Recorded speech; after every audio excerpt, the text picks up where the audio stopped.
Okay. My name's I'm Ryan. Courtney, and the readings I did was the Teenage Girls, The Rat is a Soldier Too, and White Collar Girls. I did White Collar Girls, Great Black Women in History, and Rosa Parks' Path to Freedom. Okay, so since we did White Collar Girls, we both did that one. Mm-hmm. Maybe we start there. Okay. So, I guess from that video, what I got from that one is basically how they, it was about women who began working and about single women working in New York and married women and how they were working and how the home life worked and things like that. So can I tell you something that really bothered me about this whole video was like that last, I think it was closer to the end, where the woman was doing like an interview on like how important is your job actually to you. Yeah. And the guy who was giving the interview was like not let like he kind of just like cut her off and wouldn't let her finish. He just wanted to be like, you can have a job too. Like my like, and I'm not like hardcore feminist or whatever, but like my feminist coming out in that like, during this video, they were just like, yes, women should. And I think it even said something like in the book too about how women should focus on the household and the cooking. I'm saying that in cooking clean, but the raising of the family once they are married. And like there was like 80, I think it was like 80-something% was like said that once they're married they should stop working. Yeah. So this like whole chapter just kind of like got under my skin. Well, are you talking about the part where the radio guy was interviewing the woman? So Yes. I literally wrote that in my notes, and I wrote "pissed" beside it. So I don't know if you noticed, but they basically rated her on Yeah, if like she got like a 62%. yeah out of 100 because and the reason they based their score off of, first of all, they're male psychologists, and I don't know if you know about male psychologists from that time period. A lot of male psychologists would tell, like, women would go to psychologists and they would tell their husbands what they were thinking or saying in the sessions. Yeah. But they basically said that because they asked her if she read like love stories or if she believed in love stories. Yes. And so they gave her a 62 because she said, yes, I believe in them. But that doesn't mean she can't have a career. I can be romantic and want like romance, but still like want to work. But I don't know, maybe because it didn't really touch on like the ideology in the chapter. So maybe like the ideologies of romance and stuff were different back then than how we view them now. Yeah. But could be. But yeah, that really got under my skin. Because that's exactly what I was thinking. Is like you can want romance and want all that, but still hold down. What does romance have to do with a job? Is what I was really confused about. And I feel like that's like the logic. Well, throughout the book when I was reading, I felt like a lot of things that were brought up in the book about how men treated women back in the day, it really didn't make sense. Like, it had no logic to it. Like, they had their own logic about how they should treat women. And I guess we should put emphasis on this is like the middle class that we're talking about because... But it spilled over. I guess it spilled over into like because it definitely spilled over into African American homes too. Go ahead. Except the only thing that was different with African American homes is like usually it was the wife and the male working. Except I guess the male had more of a gruesome job than the woman did. Yeah.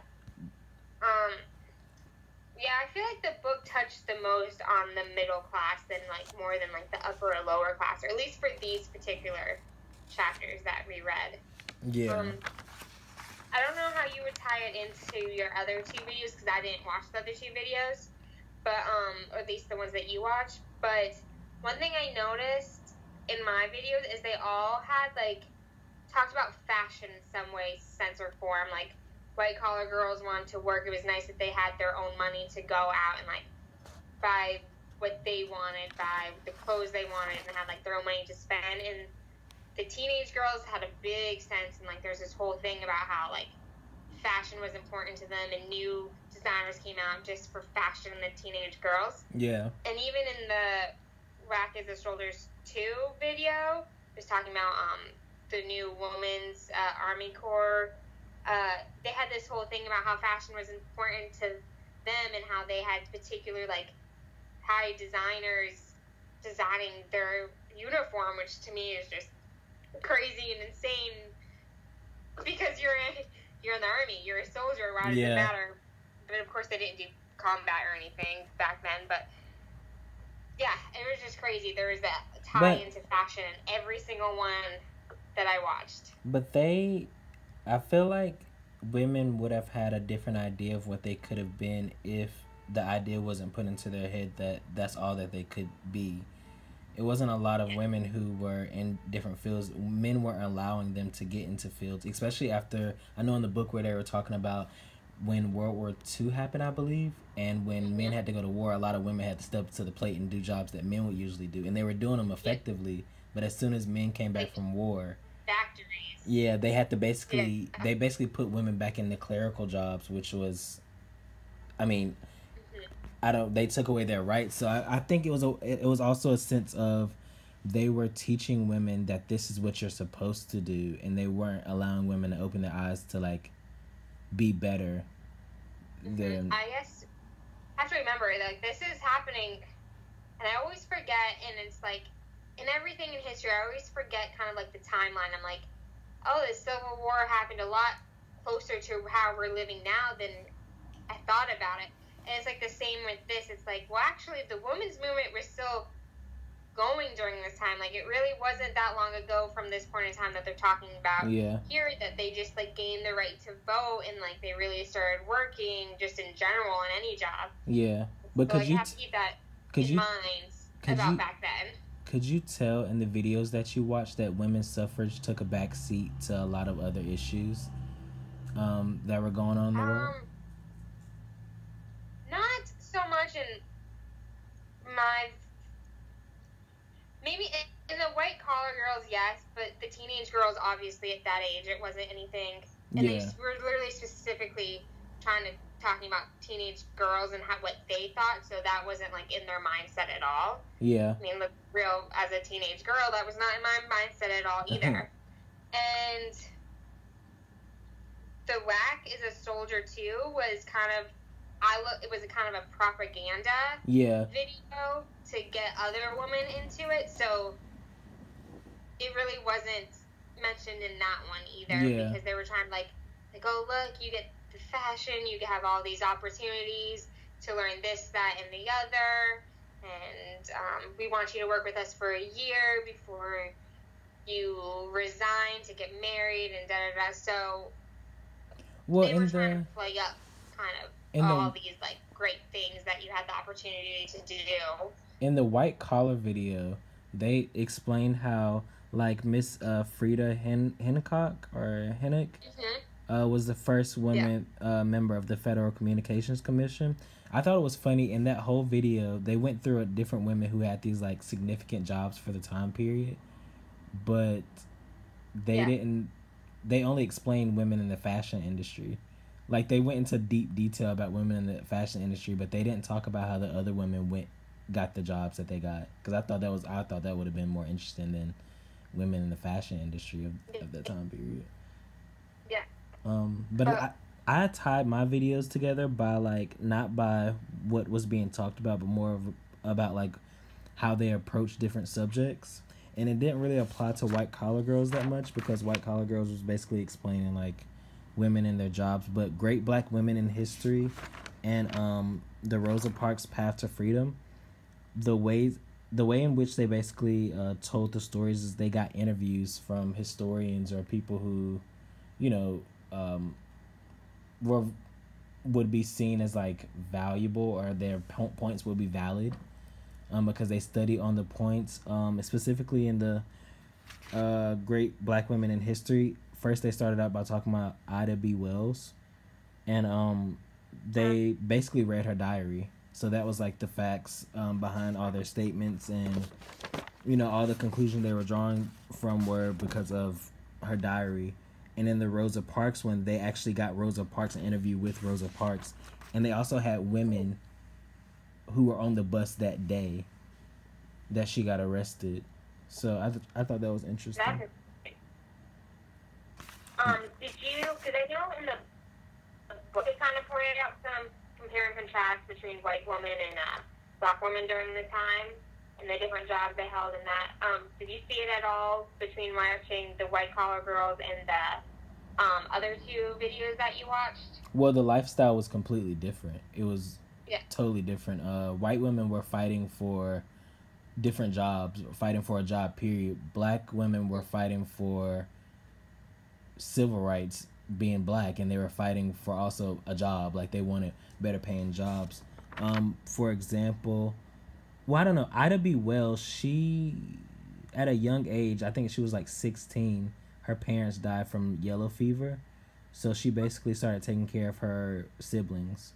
At the age of 16, she went and got a job as a teacher at that time. And this was actually after the Civil War.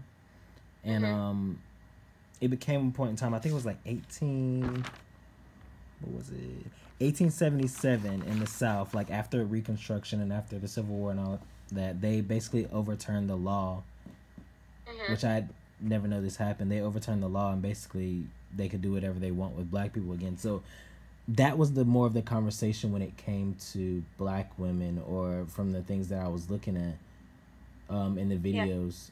But white women were living a totally different life than black women. White women were only fighting one thing, women's rights. They won that. Yeah. Black had to fight too, women's rights and civil rights. So yeah, I can't. They couldn't do the jobs that Trying to do all that. You know, in the book they were talking about how black women, white women got clerical jobs, which was like normal for women in general to have clerical jobs, but black women, Asian women, Hispanic women, like, they didn't get those clerical jobs until late in the game. Like, it was late when the jobs got very populated. Yeah, and the jobs they did get were like working with other colored folks. Yeah, like it was almost segregated. The business were owned by what, Asians or other black people. Like, they kind of worked within their race. Yeah. What else? Oh, and the Rosa Parks Path to Freedom. So I didn't know this, and I thought it was very interesting. They had to, like, you know how at the front of the bus you would pay your money? So, like, they would get on the bus and pay their money at the front of the bus, and then they would have to get off the bus, walk all the way to the back of the bus, and go through the back door of the bus. So, what? Yeah. I didn't know that. That sounds so makes no logical sense whatsoever. They were saying sometimes, like, the bus would leave them. If, like sometimes they would go to the front and pay their money, they would get off to walk to the back, and, like, the bus would leave. That's insane. That makes absolutely no logical sense whatsoever. So, and then also I didn't know that there was, like, a black section and there was a white section. But there was also, like, a middle section, which was basically, if there isn't any white people sitting in these seats, black people can sit down. But if there are white people, you have to get up and let them have the seat. And that's what happened with Rosa Parks. She wasn't sitting, it wasn't the fact that she was sitting, she wasn't sitting in a white section. She was sitting in her right, she could sit there, but when white people got on the bus, they asked her to get up and move. And she decided not to get up, which I didn't know that part of the story either. I think we're frozen. Oh, you're back. I get it, but it just doesn't seem as, like, I don't know, like, as, like, BA, we won't say the other language.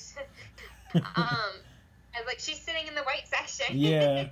You know, like, she's sitting in the, like, oh, it's okay to be here. It's okay to be here section. Yeah.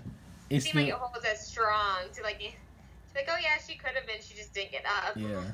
I don't know. For my primary source analysis, I did the interviews. I can't remember what the documentary was, but it was Joanne Robinson. She was the president of the women's club, or I can't think of the name right now. But basically, in that interview, she was talking about how the boycotts that started after Rosa Parks got arrested were already planned by that women's group. So it wasn't... My primary source was I did the different beauty ads that they had, and I had to like label one of them or evaluate one of them, and I did I don't remember her name, but it was actually a Spanish. She was a Spanish heritage. Yeah. And she like used her hair color and changed her hairline and all that to look more white in order to get like more parts in Hollywood. She was like a Hollywood star or whatever you want to call it. Oh my God. And I thought serious? it was interesting. She like had this beauty ad, but she didn't get it till after she like changed herself to make herself look more white. Like she changed her hair color to like a reddish tint instead of her dark natural color. Like it just makes no sense to me. Wow. That's insane. She didn't get she was a co-star. I don't remember what movie it was. Something Lovely. But yeah, she didn't get that bigger part until after she changed her look. Holy, that's insane. I think it's insane. Yeah. I also think it's insane how I mean, I know the class focuses on women's right, but I think it's insane how they focus so much on white women's life. Exactly. It's kind of ironic that it's white women, but what about other women too? They discussed African American women, but it wasn't in as much. In my opinion, in the book, it wasn't in as much detail as I feel like if I hadn't watched these two, the Rosa Parks Path to Freedom, and the Great Black Women in History, I don't feel like. I feel like that did more justice than the book did. Yeah. I was just focusing on. Yeah, I could tie it to the book. There's certain points that I could tie it to the book, but I just felt like in the book it was more focused on white women and what they had to go through, what they had to suffer through, and I'm like, well, like you were saying earlier, black women had to do both. Yeah. They had a lot going on at the time. That's true. Well, we're at 17 minutes now, so I think we're good to go. Okay.